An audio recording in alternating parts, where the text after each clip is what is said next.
오늘 야고보서 마지막 시간인데요. 한번 따라 하실까요?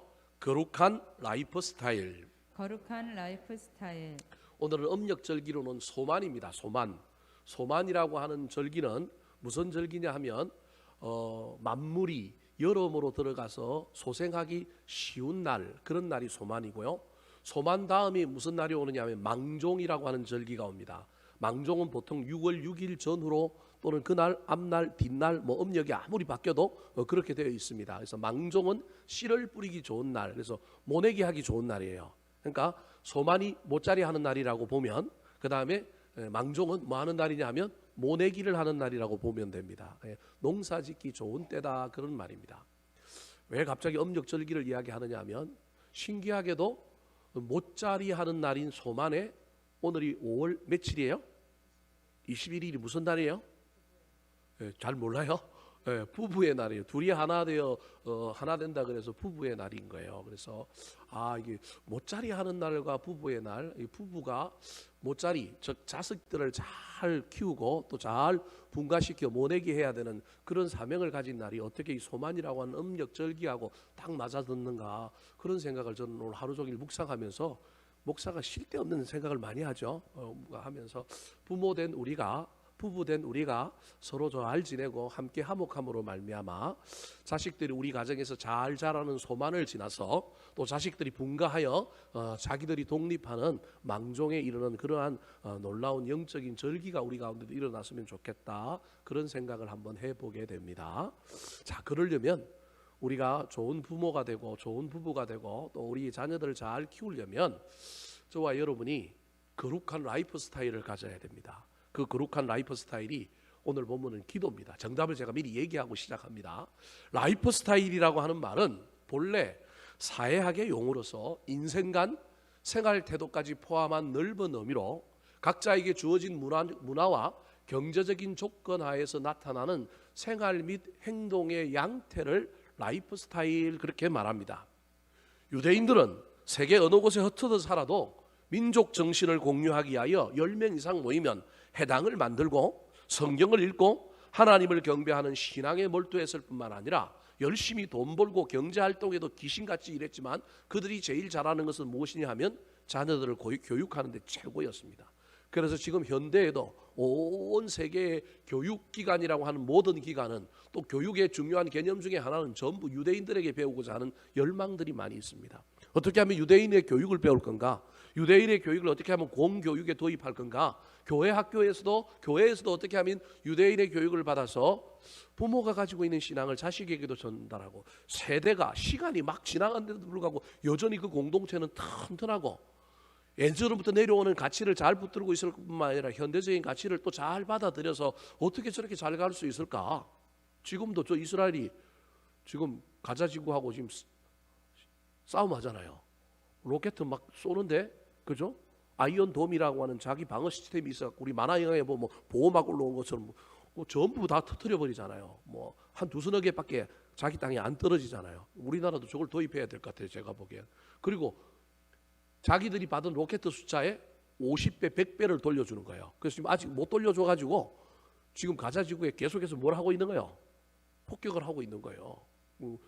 정의로운 관점에서 보면 말도 안 되는 건데 받은 만큼 받은 거에 50배 돌려주는 거예요. 그래서 제가 이게 옳다는 얘기하는 게 아니고 오해하면 안 됩니다, 여러분. 옳다고 지금 제가 이야기하는 게 아니고 혹시 그렇게 또 받아들일까 봐 복수해야 된다, 제가 그렇게 얘기하는 게 아니고요. 하여튼 이스라엘이 가지고 있는 게 그건 거예요. 그러니까 지금 막 다른 아랍 국가들은 저렇게 악랄하게 할 수 있느냐, 그렇게 얘기하는데 미국이 뒤에 딱 버티고 있으니까 전혀 그죠? 아무 세계적으로 아무 제재를 못 하고 있잖아요. 미얀마가 저렇게 지금 국민들을 학살하고 있는데 그 뒤에 누가 버티고 있어요? 중국이 버티고 있으니까 또 그 유엔에서도 제재를 못 하는 거예요. 그러니까 똑같은 거예요. 지금 미얀마 뒤에 누가 있느냐면 중국이 있고, 이스라엘 뒤에 누가 있어요? 미국이 있는 거예요. 알고 보면 미국하고 중국하고 지금 힘겨루기 하는 상황 속에 있는 겁니다. 자, 유대인 교육을 이야기하다가 말이 딴 곳으로 갔는데, 이 유대인의 라이프 스타일이 자녀들 교육 잘하고 경제활동에서 최고의 성과들을 내는 라이프 스타일을 가지고 있는 거예요. 중국인들은 어느 곳에 가든지 뭘 차릴까요? 음식점을 차립니다. 그렇다면 묘하게도 우리 한국인들은 세계 어느 곳에 가든지 뭘 세울까요? 잘 몰라요. 한국인처럼 세계 방방곡곡에 교회를 세우는 민족이 없습니다. 한국인들이 세계 186개 국가에 1050만 정도 해외 동포들이 지금 있는데 1000만 조금 넘는 해외 동포들이 있는데 이게 2018년 통계라서 조금 더 늘어났겠지만 교회가 지금 몇 개 있느냐 하면 교회가 1050개 정도 있습니다. 해외에만 1050개 정도 있습니다. 우리 교단이 만사운동이라고 하다가 그거 안 돼가지고 지금도 지쳐 있는데 만사운동이 뭐냐 하면 10,000개의 한국의 교회를 만들고 그 다음에 400만의 우리 교단 교인 숫자를 만들자. 그게 만사운동입니다. 우리 교단만 400만 안 된 거예요. 사실은 만사운동인데 안 됐단 말이에요. 그런데 지금 해외에는 어떻게 되느냐 하면 10,000개 이상의 교회가 있고요. 그중에 4,800개 정도가 어디에 있느냐 하면 미국에 있는 거예요. 나머지 절반 이상이 세계 방방곡곡의 아프리카에도 한국인들 가면 뭐 세우느냐 하면 교회를 세우는 거예요. 한국인들은 세계 어디에 있든지 교회를 세울 뿐만 아니라 김치를 먹습니다. 다른 사람들이 한국 음식 중에 제일 좋아하는 것은 불고기고 제일 싫어하는 건 김치라 그랬는데 최근엔 좀 바뀌어서 이게 발효 음식이고 웰빙 음식이라 그래갖고 잘 참고 먹는 사람도 있습니다. 그럼에도 불구하고 김치 냄새와 마늘 냄새 싫어할 뿐만 아니라 제일 싫어하는 냄새는 오징어 굽는 냄새를 싫어한다고 합니다. 우리 김남수 권사님 제일 좋아하는 게 오징어인데 해외에 나가면 외국인들이 제일 싫어하는 게 오징어 굽는 냄새를 싫어하고 한국인들 집에서 오징어를 굽다 그러면 엄청나게 삿대질하고 엄청나게 싫어한답니다. 특별히 오징어를 구울 때 그 나는 냄새를 외국인들은 무슨 냄새라고 이해하느냐 하면 시체 썩는 냄새라고 생각하여 기겁을 하고 도망간다고 합니다. 이렇게 민족마다 라이프 스타일이 다릅니다. 한국 사람들 중에도 지역에 따라 라이프 스타일이 다른 경우들이 흔히 있습니다. 팥죽을 먹을 때 여러분 그 안에 뭘 넣어야 돼요? 설탕을 넣어야 돼요? 소금을 넣어야 돼요? 지역에 따라 라이프 스타일이 다른 거예요. 어떤 지역에 가면 설탕, 어떤 지역에 가면 소금. 순대를 찍어 먹어야 되는데 어디에 찍어 먹어야 될까요? 소금에 찍어 먹어야 될까요? 아니면 막장에 찍어 먹어야 될까요? 뭐 이게 지역마다 다 다른 거예요. 이게 라이프 스타일이라는 거예요. 한 가족 중에도 부모 세대와 자녀의 세대들이 라이프 스타일이 달라요. 요즘 애들은 청소년기를 지나며 청년이 되면 자기 방을 뭘로 꾸며놓기를 원해요? 게임방으로 꾸며놓기를 원한다. 이게 요즘 애들의 라이프 스타일이에요. 우리 아들도 제대하자마자 갑자기 뭐 컴퓨터를 사고 막 의자를 주가 아버지도 안 쓰는 몇십만 원짜리 의자를 갖다 놓고 막 이상한 걸 막 해놓고 뭐 맨날 그 방에서는 뭐 떠드는 소리가 나는데 문 열어보면 화면 보고 자기하고 친구하고 뭐예요? 게임하면서 막 만나는 거예요. 만나면서 게임하고 막 떠드는 거예요. 이게 라이프 스타일인 거예요. 우리는 우리 가정에도 제 아내와 제 라이프 스타일이 달랐는데 요즘 좀 통일돼 가고 있어요. 저는 올빼미 스타일이고요. 우리 집 사람은 일찍 자야 되는 스타일인데 요즘 제 아내가 저를 너무 사랑한 나머지 저를 점점점 따라서 자기 라이프 스타일을 포기하고 맞춰줘서 얼마나 고맙고 감사한지 모릅니다. 틀린 건 아니고 다른 것일 뿐입니다. 라이프 스타일이라고 하는 것이. 오늘 본문에도 우리 그리스도인들의 가장 기본적이고 전통적이며 가장 중요한 라이프 스타일을 소개하고 있는데 그것이 바로 기도입니다. 특별히 고난을 당할 때 인생의 문제 가운데 우리 그리스도인들이 놓쳐버리면 안 되는 라이프 스타일, 가장 본질적이고 가장 중요한 라이프 스타일이 기도라는 겁니다. 그래서 오늘 본문 13절부터 여러분 20절까지의 내용 중에 18절까지는 한 절도 기도라고 하는 단어가 빠지지 않는 구절이 없습니다. 찾아보십시오. 13절부터 18절까지는요. 어느 구절에도 뭐가 어떤 단어가 등장하느냐 하면 기도라고 하는 단어가 중요한 거예요. 고난당하고 있는 이 공동체의 유일한 해법, 가장 중요한 해법, 빠뜨리면 안 되는 해법이 있는데 그게 뭐냐 하면 기도라는 거예요. 기독교는 기도교입니다. 말씀의 종교이지만 말씀의 종교인 동시에 기독교는 기도교입니다. 근데 문제는 오늘날 한국 교회와 성도들이 뭘 잃어버렸냐 하면 기도를 잃어버린 거예요. 내 집은 만민의 기도하는 집이다 그랬는데 교회 안에 기도는 사라지고요. 금요기도에 없어진 교회도 많고요.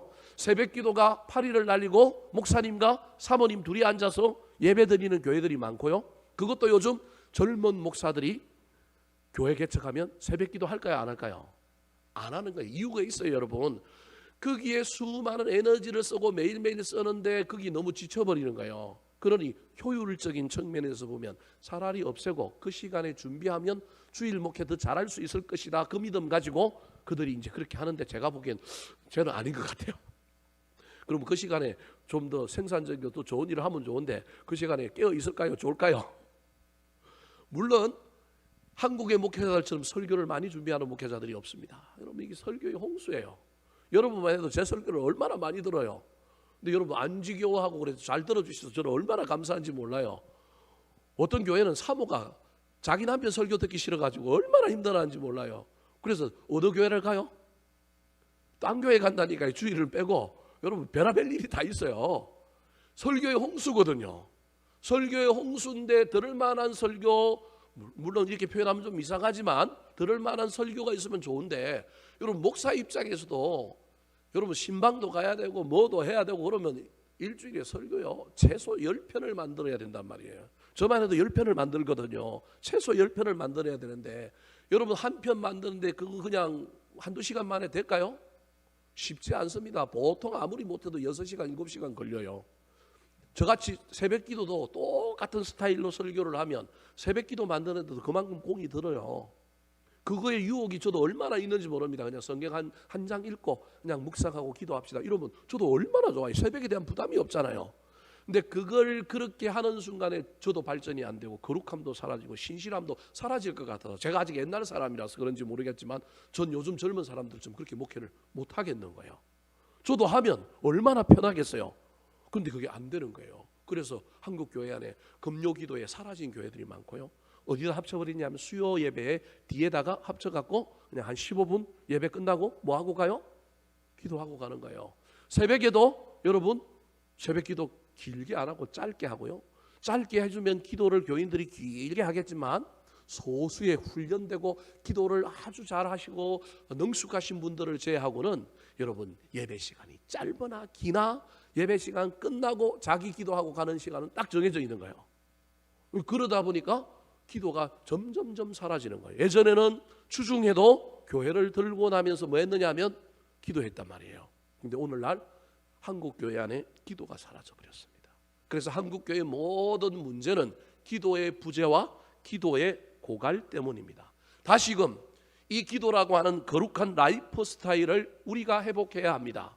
하나님께서 그래도 우리 교회를 사랑하여 주시고 어려운 시절 가운데서도 여러분 금요일 날 오늘 지금 몇 명 모여 있느냐면 34명 모여 있어요. 10%라고 공식에 하면 우리 교회는 주일 몇 명 모이는 교회냐면 340명 모이는 교회예요. 여러분 얼마나 감사해요. 제가 여러분 보고 금요일 안 나온다면 때려 죽인다 그랬어요? 금요일 안 나오면 막 제가 정죄하고 막 그래요? 직분도 안 준다 그러고 막 그래요? 그러지 않음에도 불구하고 자발하여 자원적으로 정말로 이 시간을 사모하여 이렇게 나오는 사람들이 얼마나 감사해요. 저는 금요일 날 볼 때마다요 배가 불러요. 저만 그럴까요? 저는 우리 하나님도 기뻐하실 거라고 생각해요. 우리 교회를 지켜주시고 우리 교회를 이만큼 이 어려운 시절에 대면 예배가 전부 나오는 인원이 50% 이하로 줄어들 있는 이때에 우리는 예전에 그 모였던 그 숫자를 그대로 회복하며 나가게 해주신 이 놀라운 일들을 바라볼 때마다 참 감사하다. 더욱 이 기도회를 사모하고 갈고 닦아서 내가 먼저 받은 말씀의 은혜를 가지고 어떻게 하면 여기 온 사람들이 그저 왔다가 그냥 때우고 가는 것이 아니라 하나님을 만나고 기도의 문을 활짝 열고 가게 할까? 이게 저의 고민입니다. 사랑하는 성도 여러분, 기도는 거룩한 라이프 스타일입니다. 우리 그리스도인들이 교회가 저와 여러분이 반드시 회복하여 이 기도의 능력을 다시금 경험하고 이 기도로 말미암아 복을 받는 놀라운 역사가 나타났으면 좋겠습니다. 문제는 기도했는데 응답이 없고 기도했는데 마음의 만족이 없고 기도했는데 은혜가 넘치지 않으면 큰일 납니다. 오늘 본문 16절에 보면 이 초대교회 공동체를 향하여 사도 야고보가 기도의 능력을 경험하라고 이렇게 이야기합니다. 자, 16절 말씀 같이 한번 읽어볼까요? 시작. 그러므로 너희 죄를 서로 고백하며 병이 낫기를 위하여 서로 기도하라. 의인의 간구는 역사하는 힘이 큼이니라. 역사하는 힘이 큰 기도. 그 기도를 하는 사람을 뭐라고 얘기냐면 의인이라는 거예요. 의인이 있어서 의인의 기도라고 얘기하지 않고 기도하는 사람이 의인인 거예요. 그 의인의 기도는 역사하는 힘이 크다. 기도하는 대로 응답되고 기도의 능력이 나타나는 놀라운 역사가 일어나고 있다. 특별히 고난을 당할지라도 그 고난 속에서도 의인의 기도가 역사하는 힘이 큰 기도, 능력이 있는 기도가 된다. 저와 여러분에게도 이런 일이 일어나고 우리 교회 가운데도 이런 일이 일어나는 놀라운 역사가 나타나야 되기를 소망합니다. 자, 그렇다면 우리가 다시 기도의 거룩한 라이프 스타일을 회복하기 위해서는 어떻게 해야 될까요? 16절에 나오는 역사하는 힘이 큰 의인의 강구의 주인공이 되기 위해서는 우리가 무엇을 붙들어야 할까요? 기도는 이론이 아니고 실전이지만 우리가 기도의 거룩한 라이프 스타일을 회복하려고 할 때 유의해야 할 것은 무엇일까요? 오늘 마지막 결론에서 이 야고보 사도가 흩어져 있는 12지파 공동체의 기도를 강조하며 어떤 기도를 하라고 얘기하고 있을까요? 첫 번째입니다. 따라하시겠습니다. 기도의 조화를 이루어야 합니다. 기도의 조화를 이루어야 합니다. 자, 기도의 조화가 무엇일까요? 무슨 기도의 조화가 있을까요? 13절 말씀 같이 한번 읽어볼까요? 13절 시작. 너희 중에 고난당하는 자가 있느냐 그는 기도할 것이요 즐거워하는 자가 있느냐 그는 찬송할지니라. 자, 여러분 고난 가운데 있는 공동체에 보낸 편지인데 첫 번째는 이해가 돼요. 고난당하는 자가 있느냐 그는 뭐 할 것이요?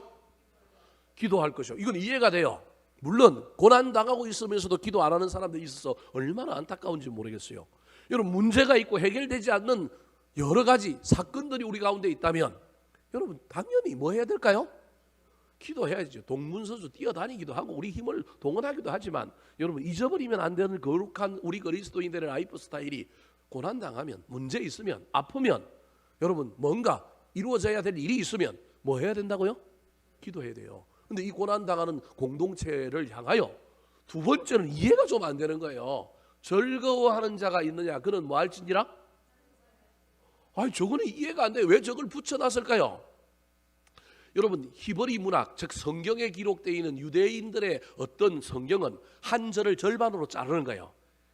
절반으로 잘라서 앞에 이야기를 뒤에서 다시 반복해서 하거나 앞에 이야기와 뒤에 이야기가 대조를 이루는 구조로 갖고 있어요. 이걸 평형법 또는 병형법이라고 하는 유명한 성경을 이해하는 문학의 양식이에요.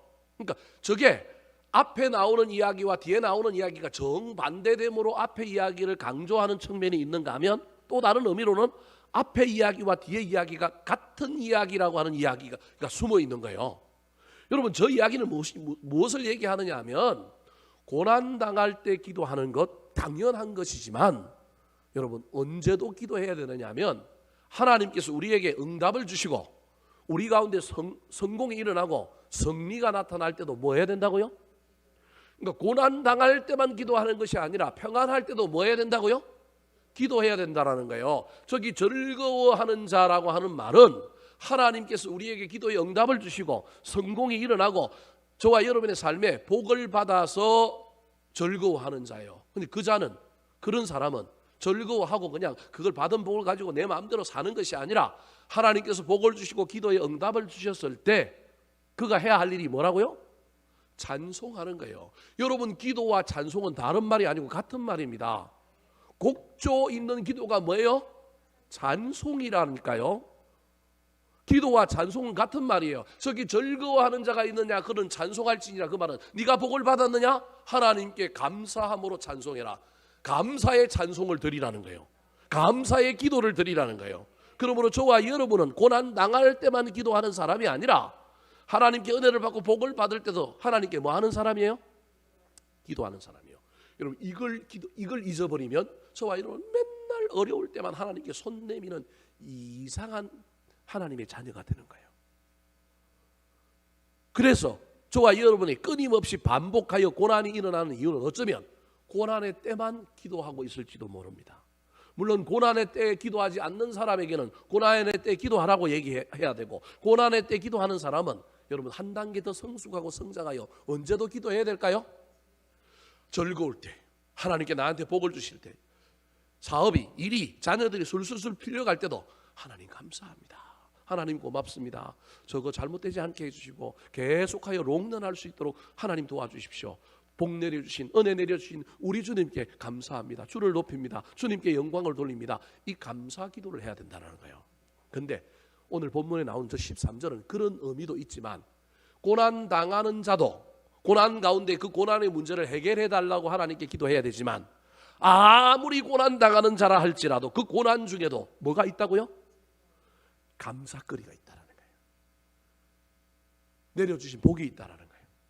인생의 밑바닥에서 최악 중에서도 하나님은 뭘 만들어 놓고 계시냐면 최선을 만들어 놓고 있기 때문에 그 고난 가운데 기도하면서 동시에 원망하고 불평하지 말고 고난 가운데 문제를 해결해 달라고 병을 고쳐 달라고 하나님이 놀라운 은혜를 달라고 기도하면서도 하나님 그래도 이만큼 되게 해주셔서 감사합니다. 그래도 살려주시고 여기까지 인도해 주셔서 고맙고 감사합니다. 그런데 제가 인간이라 제가 연약하여 그래도 좀 더 차도가 있었으면 좋겠고 좀 더 나아졌으면 좋겠고 좀 더 잘 되었으면 좋겠습니다. 그렇게 기도하라는 거예요. 사랑하는 성도 여러분, 이 기도에 조화를 잘 이루며 나아갔으면 좋겠습니다. 고난 당하는데도 기도하지 않는 자가 되지 마시고 고난 당할 때는 기도하셔야 합니다. 그런데 그 고난 속에서도 감사를 찾고 감사기도할 뿐만 아니라 하나님께서 복을 내려주시고 은혜를 주셨을 때 즐거움에 처했을 때 저와 여러분이 하나님을 찬양하고 우리 하나님께 영광을 돌리는 감사기도의 주인공들이 되시길 우리 구주 예수 그리스도의 이름으로 축원합니다. 두 번째, 오늘 본문에서 우리 그리스도인들의 거룩한 라이프 스타일인 기도에 대하여 야고보 사도가 어떻게 교훈을 주고 있을까요? 따라 하시겠습니다. 기도의 대상이 편중되면 안 됩니다. 기도의 대상이 편중되면 안 됩니다. 여러분, 저와 여러분은 연약한 인간이고요. 우리는 이기적일 수밖에 없습니다. 그래서 우리는 누구를 위하여 기도할 수밖에 없느냐 하면 팔이 안으로 굽는다고 나를 위하여, 여러분, 우리의 자녀들을 위하여 기도할 수밖에 없습니다. 그럼에도 불구하고 저와 여러분의 기도의 지평이 넓어져야 합니다. 오늘 본문에 보면 기도해야 될 대상자들을 쭉 이야기하고 있는데 첫 번째로는 고난당하는 나를 위하여, 나 자신을 위하여 기도해야 합니다. 내 고난의 문제는 누가 나를 위하여 기도해 주기 전에 내 문제이기 때문에, 내 발등에 떨어진 불이기 때문에 누가 기도해야 되느냐 하면 내가 기도해야 되는 겁니다. 나를 위한 기도는 내가 해야 되는 거예요. 그래서 기도의 대상 첫 번째로 납니다. 근데 오늘 본문에 두 번째 기도의 대상이 나오는데 그게 누구냐면 병든 자입니다. 13절은 나를 향한 기도라고 한다면 14절은 누구를 향한 기도냐 하면 병든 자를 위하여 중보하는 겁니다. 이건 병든 자는 대표 선수입니다. 꼭 병든 자뿐만 아니라 연약한 자, 실패한 자, 아픈 자, 부족한 자, 넘어진 자, 우리 주변에 눈에 보이는 정말로 하나님의 은혜와 긍휼이 필요한 자들을 바라보고 저와 여러분이 뭐 해야 되냐면 이들을 위하여 중보하며 기도해야 합니다. 이 병든 자가 대표예요. 그러니까 나를 넘어서서 저와 여러분이 중보 기도할 수 있어야 됩니다. 근데 세 번째, 우리가 잘 찾아보지 않으면 안 되는 사람들이 나옵니다. 기도의 대상. 그 사람들이 누굴까요? 19절 20절에 나옵니다. 19절 20절이 야고보서의 제일 난해 구절인 뿐만 아니라 이게 왜 여기에 붙어 있는가 갑자기 잘 이해가 안 되는 본문이기도 합니다. 자, 19절 20절 같이 한번 읽어볼까요? 시작. 내 형제들아, 너희 중에 미혹되어 진리를 떠난 자를 누가 돌아서게 하면 너희가 알 것은 죄인을 미혹된 길에서 돌아서게 하는 자가 그의 영혼을 사망에서 구원할 것이며 허다한 죄를 덮을 것임이라. 여러분, 저게 야고보서의 결론이 사실은 19절과 20절이 야고보서의 결론이고 야고보 사도가 진짜 하고 싶은 말이에요. 행함이 있는 믿음인데 행함이 있는 믿음의 가장 구체적인 내용을 설명하고 있는 것이 저 19절과 20절이에요. 지금 좀 더 직설적으로 길게 하면 길어지니까 짧게 설명하면요. 여러분, 고난 당하는 가운데 고난 당하면서 실험하면서도 믿음을 지키고 있는 사람들이 있지만 고난 때문에 믿음을 버리고 교회를 떠나고 공동체를 떠난 사람들이 있는 거예요. 이 시대에, 그 시대에 초대교회. 이 야고보 사도가 고난 당하는 이 사람들을 향하여 편지를 보내면서 야, 너 고난 당하지 힘들지 위로하고 그래도 고난 가운데 믿음을 보여라 그러고 고난을 이기라고 그렇게 이야기하면서 더 나아가서 더 놀라운 이야기를 하고 있는데, 야, 너희들은 지금 남아 있지만 너희들은 고난 당하면서 힘들어하면서도 그래도 그 겨우 견디고 있지만 교회를 떠난 사람들, 믿음을 떠난 사람들, 너희들 그 사람들 생각해야 돼. 그 사람들 구원해야 돼. 그 사람들 돌아오게 해야 돼. 여러분, 코로나19 시대에 저는 이 야고보서 저 5장 19절과 20절을 오늘 묵상하면서 엄청난 충격을 받았다니까요. 야고보서의 모든 주제 결론이 저기에 있는 거예요.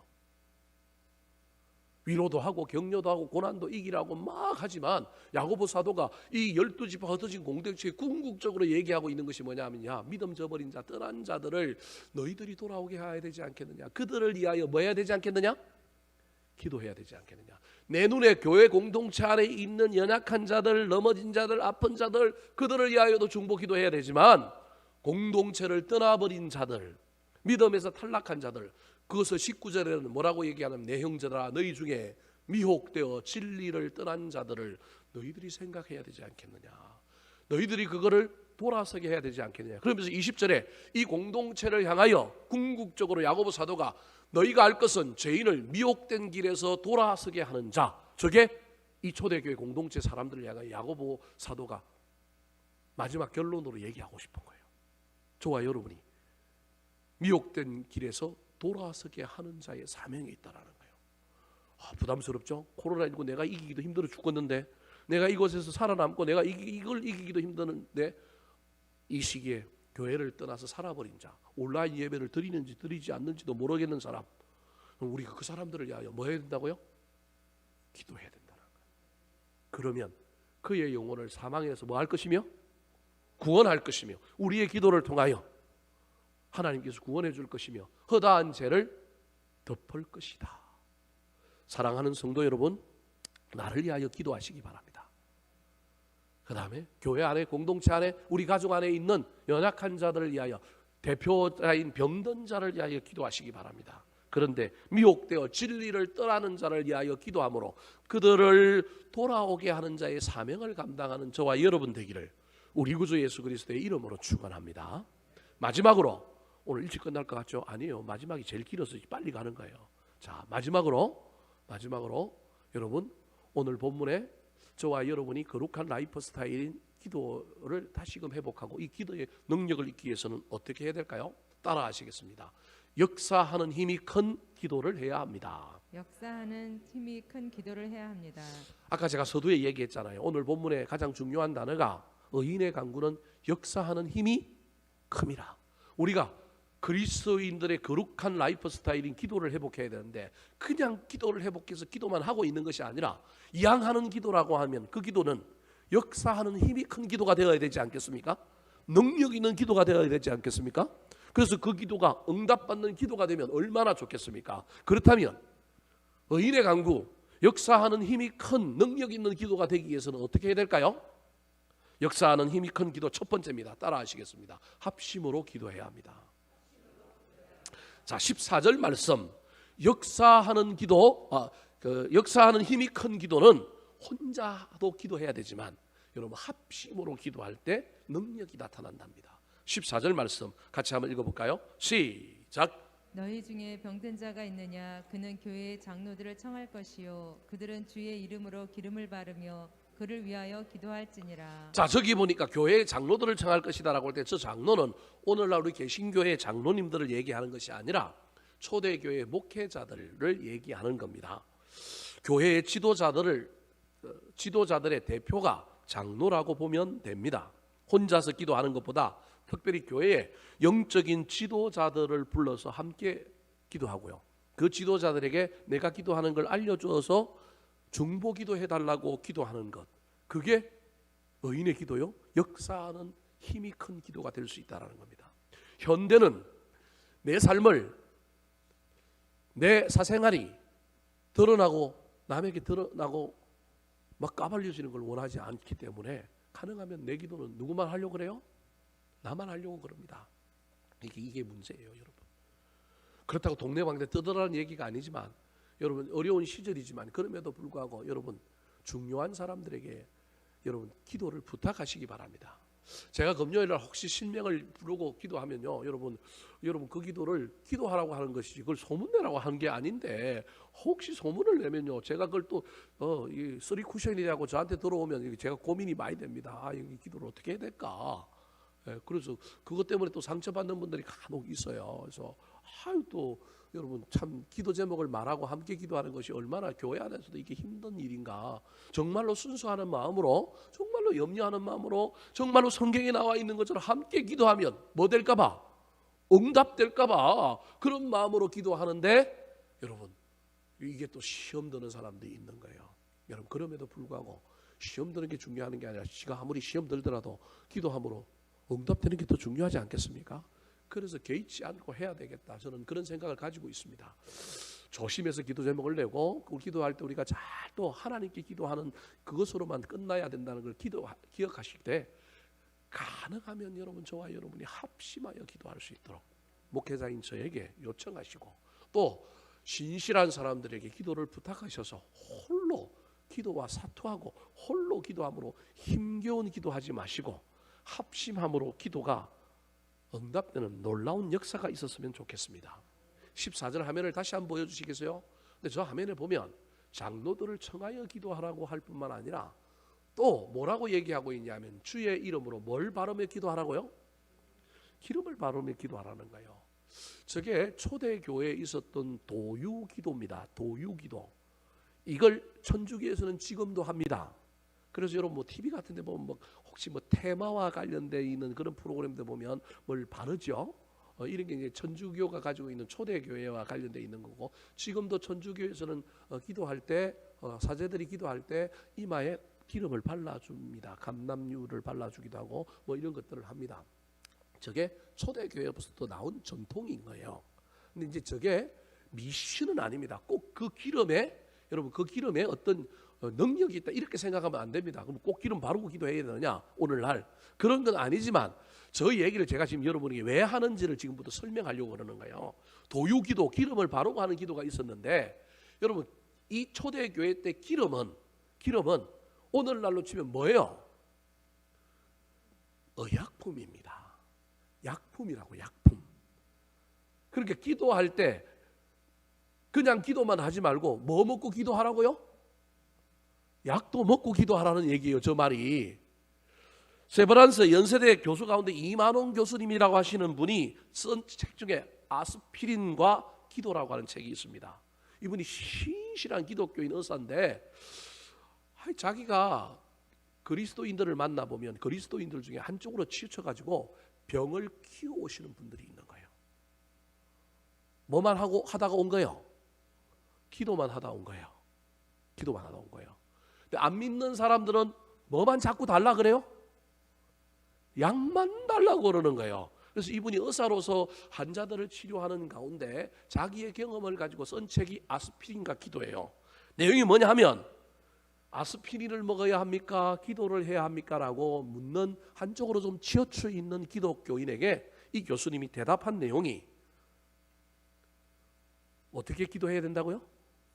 아스피린을 먹으면서 기도해야 된다. 이게 정답이라는 거예요. 그러면서 저 야고보서 5장 14절의 예를 들고 있어요. 초대교회 교인들이 여러분 저 14절이 청할 것이다 라고도 중요하고 바를 것이다도 중요하지만 제일 중요한 건 뭐예요? 기도할지니라는 거예요. 다른 건 다 없어도 뭐는 해야 돼요? 기도는 해야 돼요. 근데 그 기도가 조금 더 능력이 있으려면 뭐 해야 돼요? 청하고 기도해야 되고요. 뭐 하고 기도해야 돼요? 바르고 기도해야 되는 거예요. 의사한테 가서 치료도 받고 뭐도 해야 돼요? 기도도 해야 돼요. 의사가 아무리 아무 문제 없습니다. 암이 사라졌습니다. 그래도 우리는 뭐 해야 돼요? 기도해야 된다니까. 의사가 아무리 가능성이 없습니다. 그래도 우리는 뭐 해야 돼요? 기도해야 된다니까요. 여러분 이 조화를 잊어버리면 안 됩니다. 이게 합심이라는 거예요.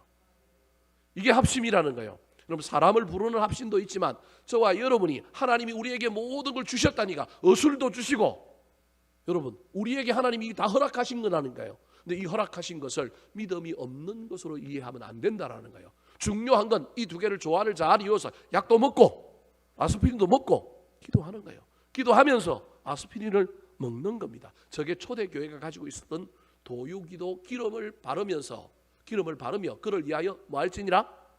기도할지니라. 기름만 받은 게 아니고 뭐를 했다고요? 기름도 바르고 기도했다라는 걸 기억하시기 바랍니다. 오늘날에는 저 기름을 무엇으로 이해하느냐 하면 성경의 기름은 성령을 상징합니다. 그래서 우리가 기도할 때 어떻게 기도하느냐 하면 성령의 충만함을 성령의 인도하심을 따라서 성령님의 능력을 사모하며 기도하는 것, 저게 기름을 바르며 기도하는 겁니다. 저와 여러분의 기도 가운데 성령의 기름 부으심이 있습니까? 저와 여러분이 기도할 때 성령의 충만이 있습니까? 성령의 충만, 기름을 바르고 기도하면 여러분 역사하는 힘이 크게 됩니다. 16절 말씀 다시 한번 읽어볼까요? 16절입니다. 시작. 그러므로 너희 죄를 서로 고백하며 병이 낫기를 위하여 서로 기도하라. 의인의 간구는 역사하는 힘이 큼이니라. 합심하여 성령 충만하여 기도하면 역사하는 힘이 크다. 의인의 간구가 된다. 사랑하는 성도 여러분, 그래서 금요 기도에, 새벽 기도에 합심 기도가 필요합니다. 나 혼자 골방에 들어가서 기도도 해야 합니다. 여러분, 그래서 골방 기도와 모여서 하는 합심 기도가 조화를 이루어야 합니다. 혼자 기도 아무리 잘해도 여러분, 우리 하나님 기뻐하지 않습니다. 우리 하나님은 너 혼자 성령 받아라 그러지 아니하였습니다. 모여서 기도할 때 성령 주신다고 말씀하셨습니다. 사도행전 1장 14절 말씀 같이 한번 읽어볼까요? 시작. 여자들과 예수의 어머니 마리아와 예수의 아우들과 더불어 마음을 같이하여 오로지 기도에 힘쓰더라. 더불어 뭘 같이하여? 마음을 같이하여 한 공간에 모였을 뿐만 아니라 마음도 같이하고 오로지만은 기도에 다른 건 하지 않았다라는 거예요. 오로지 기도에 뭐 하더라? 힘쓰더라. 힘을 써서 기도했더니 그때 마가 요한의 다락방에 모여 있는 120명에게 뭐가 임했어요? 성령이 임한 겁니다. 사랑하는 성도 여러분, 합심하여 기도하십시오. 마귀는 네 혼자 기도해라. 너의 비밀을, 너의 아픔을, 너의 연약함을 사람들에게 알리지 마라. 그 얘기하면 괜히 소문 돈다. 여러분, 이게 마귀의 이야기입니다. 그 이야기에 넘어가지 마시고, 그래도 여러분 남이 나를 위하여 기도해 줌으로 말미암아 낫는다는 확신이 있으면 여러분 좀 쪽팔리면 어때요? 좀 부끄러우면 어때요? 낫는 게 훨씬 더 낫지 않습니까? 응답받는 게 훨씬 낫지 않습니까? 근데 저와 여러분의 마음속에 이 확신이 없는 거예요. 그러니까 그 확신이 없는 상태에서 남한테 좀 부끄러운 거, 쪽팔리는 것까지 안 나가려고 하니까 더더구나 마음을 닫고 누구 혼자 기도하느냐 하면 혼자 기도하니 능력이 임하지 않는 겁니다. 여러분 할 수만 있다면 방방곡곡에 나팔을 불고 모든 사람에게 제가 다 이야기하라 그렇게 이야기하는 것은 아닙니다. 여러분 공동체가 함께 모여서 더불어 또 몇몇 사람과 두세 사람이 모여서 기도하는 곳에 내가 거기 있노라 하신 우리 주님의 그 음성을 기억하여 합심하여 기도하는 주인공 되고 그 합심하여 기도한 것이 여러분 역사하는 힘이 큰 기도가 되는 놀라운 일을 경험하게 되기를 예수님의 이름으로 축원합니다. 두 번째로 역사하는 힘이 큰 기도는 어떤 기도일까요? 따라 하시겠습니다. 믿음으로 기도해야 합니다. 믿음으로 기도해야 합니다. 기도할 때요 주문처럼 하면 안 되고요. 그냥 단순히 소망 바람을 가지고만 기도하면 안 됩니다. 기도는 믿음이 전제되어야 합니다. 믿음의 기도가 능력 있는 기도고요. 믿음의 기도는 믿고 기도하는 겁니다. 하나님이 들어주신다.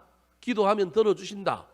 다른 곳에 가서 내가 이 응답을 받을 길이 없다라고 하는 믿음, 기도하는 나에 대한 믿음, 그 다음에 저와 여러분이 기도하는 대상에 대한 믿음이 있어야 됩니다.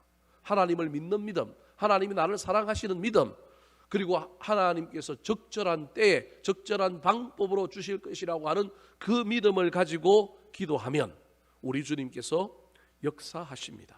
15절 말씀 같이 한번 읽어볼까요? 시작. 믿음의 기도는 병든 자를 구원하리니 주께서 그를 일으키시리라. 혹시 죄를 범하였을지라도 사하심을 받으리라.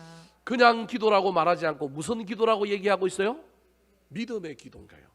여러분 구원하고 일으키시는 놀라운 역사가 일어나는 기도는 그냥 하는 기도가 아니고 그냥 내 소원, 내 바람, 내 욕심을 가지고 하는 기도가 아니고 무슨 기도라고요? 믿음의 기도라는 거예요.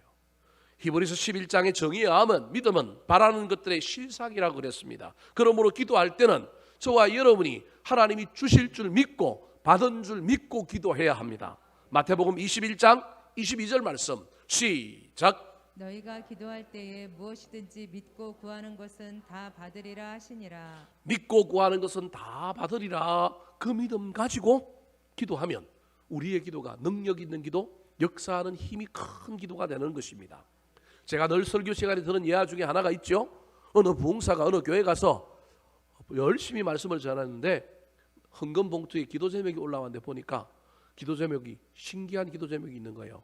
올해 안에 해치워 주시옵소서. 노처녀가 뭐 하고 싶었냐면 시집 가고 싶어갖고 부흥회 와서 기도 제목을 올렸는데 자기 올해 안에 해치워 달라는 거예요. 시집가게 해달라는 거예요. 이 부흥사 목사님이 너무 마음에 감동이 일어나가지고 이 기도가 응답될지어다 헌금 기도하는 중에 선포한 거예요. 그런데 앞에 있는 어떤 처녀 자매 하나가 아멘 한 거예요. 그래서 본인은 선포했고 아멘 했으니까 이 기도가 응답됐을 줄 알고 그 부흥사가 그 교회에서 그래도 꽤 설교를 잘했던지 부흥회가 은혜스러워 가지고 2년 후에 다시금 초청을 해서 그 부흥사가 설교를 하게 되는데 궁금한 거예요. 자기는 정말로 그 기도할 때 그 헌금 봉투를 보고 정말로 이 노처녀의 이 마음이 너무 애처로워 가지고 정말로 하나님께 간절한 마음을 가지고 해치워 달라고 하신 그 말씀이 이루어지게 해달라고 선포했고 아멘이 해중서에서 나왔단 말이에요. 그래서 궁금해 갖고 그 목사님한테 물어봤더니 그 헌금 드렸던 그 노처녀는 여전히 뭐라고요? 노처녀인 거예요.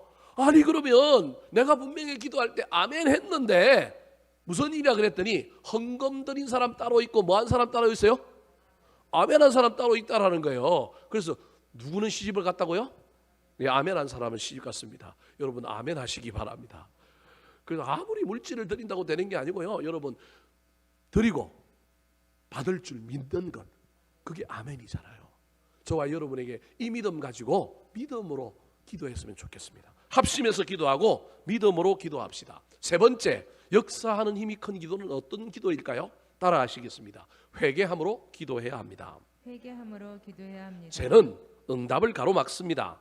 그러므로 우리의 기도에 기도하는 중에 죄가 깨달아지고 우리의 연약함이 깨달아지면 우리 하나님께 회개하고 우리 하나님의 도우심을 구해야 합니다. 이 장벽들을 제거해야만이 하나님의 역사가 일어납니다. 16절 말씀 같이 한번 읽어볼까요? 시작. 그러므로 너희 죄를 서로 고백하며 병이 낫기를 위하여 서로 기도하라. 의인의 간구는 역사하는 힘이 큼이니라. 역사하는 힘이 큰 기도 의인의 간구는 반드시 축복을 가로막는 담을 죄의 담을 해결하는 것이다. 저기 보니까 서로 고백하라라고 얘기했던 것은 이 공동체 안에 서로 고백하는 건데 이거 오늘날 이거 아마 난리가 날 겁니다. 아마 문제가 될 겁니다. 제가 아는 어떤 목사님은요. 김용희 선교사님이라고 순회 선교단 집회에 가서 열심히 말씀을 듣는 가운데 김용희 선교사님이 제가 보기엔 그 말을 좀 안 했으면 좋겠는 것 중에 하나가 있는데 저 구절을 가지고 목회자들한테 자기의 연약함을 설교 중에 교인들에게 뭐 하라고요? 고백하라 그런 거예요. 그러면서 평양 대부흥 운동에 길선주 목사님, 주기철 목사님 이런 분들이 평양 대부흥 운동에 초석이 되었는데 그 평양 대부흥 운동이 일어났던 이유 중에 하나는 소위 믿는 자들 중에 장로님들이나 목사급에 해당되는 초대교회 우리나라 초대교회 지도자들 중에 자기가 지주였단 말이에요. 지주였고 자기가 양반이었는데 그 당시 지주와 양반은 종을 함부로 대하고 그 다음에 축첩을 많이 한 거예요. 첩들을 많이 가진 거예요. 근데 기도하는 가운데 자기가 첩을 가졌다는 걸 깨닫게 이게 잘못됐다는 걸 알게 됐고 자기가 종들을 부렸는데 막 제대로 부리지 않고 막 학대하고 그런 걸 깨달아져서 덜컥 일어나서 내가 어떤 처자를 건드렸습니다. 내가 회개합니다. 정실 부인으로 받아들이겠습니다. 내가 어떤 종에게 막 그 세경도 안 주고 그 땅을 빼앗았습니다. 뭐 이런 회개 운동이 평양 대부흥 운동에 먼저 일어난 거야. 그러니까 한 사람이 자기 죄를 고하니까 어디도 고해요? 저기서도 고하고 저기서도 고하고 저기서도 고하고 막 이런 일들이 막 일어난 거야. 그래서 한 사람이 죄를 고하니까 전부 감동을 먹고 막 죄를 고하는 거예요. 여러분 이게 어느 교회 이야기냐면 오늘날 현대는 우리들 교회 김양재 목사님 교회 이야기예요. 김양재 목사님 교회는 설교 시간에 꼭 뭘 시켜요?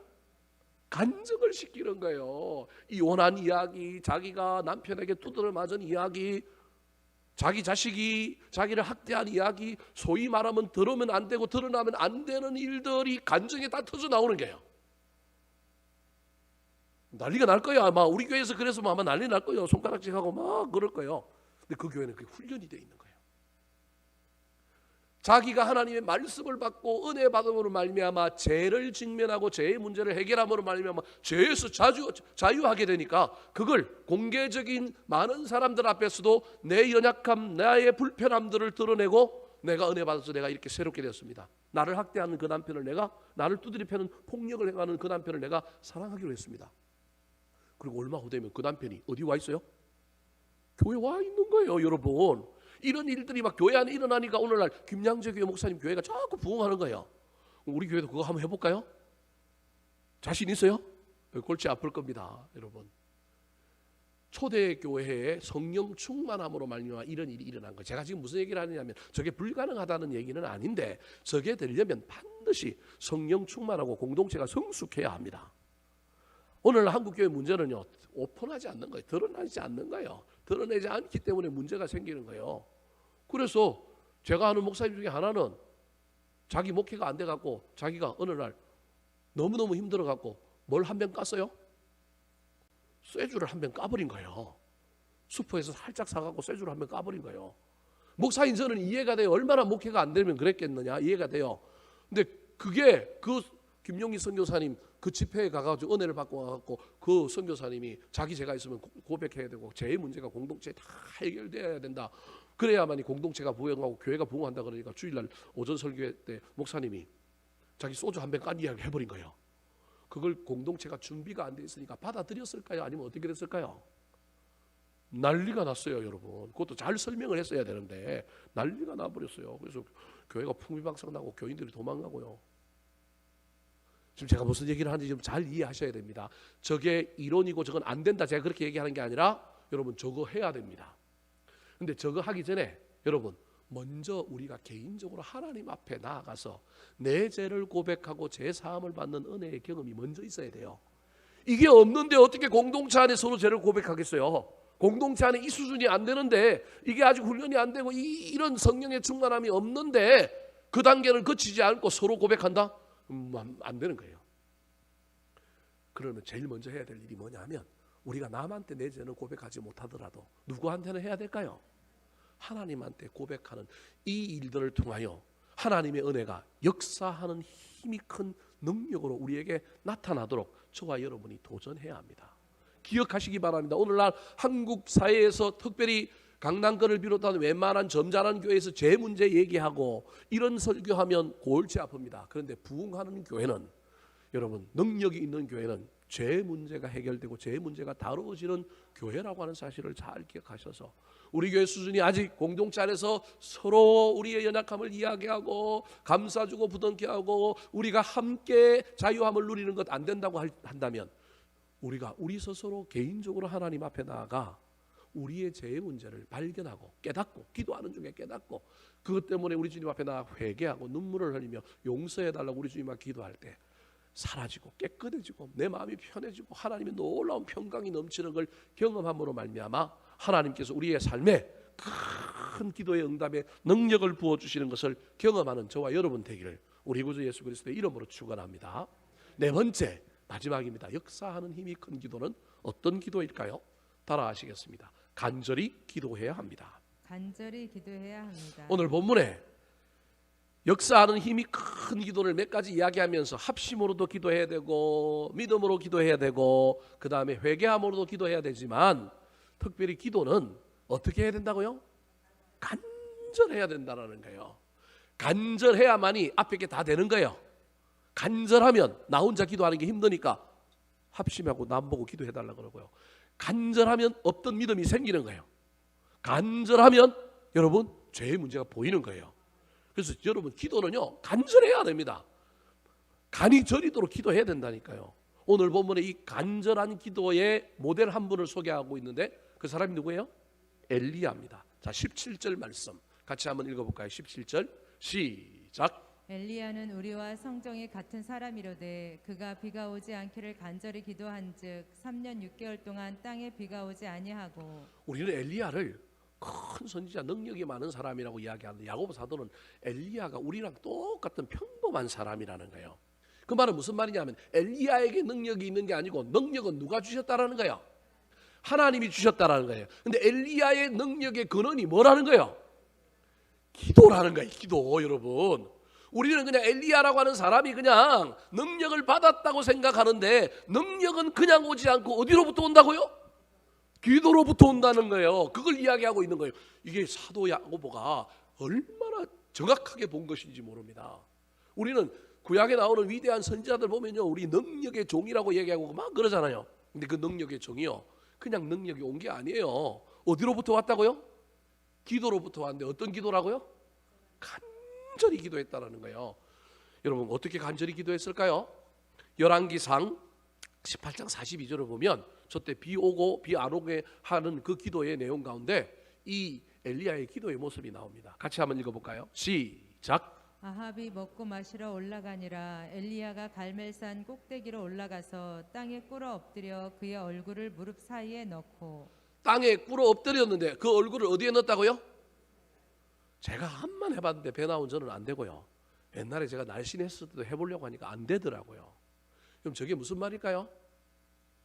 저게 물리적으로 안 된다는 얘기가 아니에요. 유연한 사람은 됩니다. 근데 여러분 저 유연함이 그냥 온 게 아니고 자기 신체 구조 때문에 온 게 아니고 간절히 기도했다는 거예요. 다르게 얘기하면 오랫동안 기도하다 보니까 점점 간절한 마음으로 기도하다 보니까 하나님을 향한 그 간절함과 기도의 자세가 낮아져서 육신까지 여러분 쳐서 복종되어서 그 머리가 하나님 앞에 조아리다 보니까 어디까지 들어갔다고요? 무릎 사이에 들어간 거예요. 뭐 안 되는 일이 어디 있어요? 하다 보면 된다니까요. 근데 여러분 저걸 하려고 한 게 아니라 기도가 간절해진 결과 어떻게 된 거예요? 저렇게 됐다니까요. 제 말을 믿으시기 바랍니다. 그냥 몸이 유연해서 된 것도 아니고요. 여러분 의도적으로 저 자세를 취하려고 한 게 아니고요. 겸손하게 낮아져서 하나님의 도우심을 구하고 간절히 기도한 거예요. 그래서 꼭 무릎 사이에 머리를 넣고 기도하지 마시고요. 어떻게 기도하면 돼요? 간절하게 기도하면 됩니다. 정리하겠습니다. 의인의 간구는 역사하는 힘이 큰 기도입니다. 어떻게 기도해야 될까요? 합심으로 기도해야 됩니다. 어떻게 기도해야 될까요? 믿음으로 기도해야 됩니다. 어떻게 기도해야 될까요? 회개함으로 기도해야 됩니다. 어떻게 기도해야 될까요? 간절히 기도함으로 올 한 해 저와 여러분의 삶에 여러분 이루지 못한 것들, 아직도 진행되고 있는 문제, 실패하고 좌절된 문제들을 붙들고 주님 앞에 나아감으로 말미암아 우리의 기도가 의인의 기도가 되고 의인의 간구가 되고 역사하는 힘이 큰 기도가 되는 놀라운 일들이 일어났으면 좋겠습니다. 말씀을 마치겠습니다. 여러분 제가 오늘 기도에 대해 여러분에게 여러 가지 말씀드렸는데 기도는 이론이 아닙니다. 제가 했던 건 다 잊어버리시기 바랍니다. 기도는 실제입니다. 방법을 배우지 말고요. 하다 보면 이론이 정립되고요. 체계가 잡히는 게 기도입니다. 기도를요. 이론으로 배우려고 아무리 기도 학교를 다녀보십시오. 기도 학교 다니지 말고 뭐 하면 돼요? 기도하면 돼요. 기도가 잘 안 되니까 기도 학교 다녀서 기도에 대한 동기부여를 받는 것뿐이지 기도 학교를 다닌다고 기도가 되는 건 아니라는 걸 기억하시기 바랍니다. 아무리 훈련을 하고 아무리 학교를 다니고 아무리 기도를 배워도 뭐 하지 않으면 안 된다고요? 기도하지 않으면 안 됩니다. 특별히 격려 기도에 오신 여러분들 정말로 대단하신 분들입니다. 여러분을 칭찬하고 축복합니다. 늘 이 금요일마다 여러분의 기도를 조금씩 늘려가시고 여러분의 기도가 깊어지려고 몸부림치며 애를 쓰시기 바랍니다. 우리의 기도가 넓어지고 깊어지고 우리의 기도가 간절해지면 질수록 하나님의 응답이 더 임하게 될 줄 믿습니다. 그 기도로 말미암아 우리의 삶의 문제가 해결되는 놀라운 역사가 일어나게 되기를 우리 구주 예수 그리스도의 이름으로 축원합니다. 한번 따라 하실까요? 거룩한 라이프 스타일 기도. 거룩한 라이프 스타일 기도. 기도의 조화를 이루어야 합니다. 기도의 조화를 이루어야 합니다. 기도의 대상이 편중되면 안 됩니다. 기도의 대상이 편중되면 안 됩니다. 역사하는 힘이 큰 기도를 해야 합니다. 역사하는 힘이 큰 기도를 해야 합니다.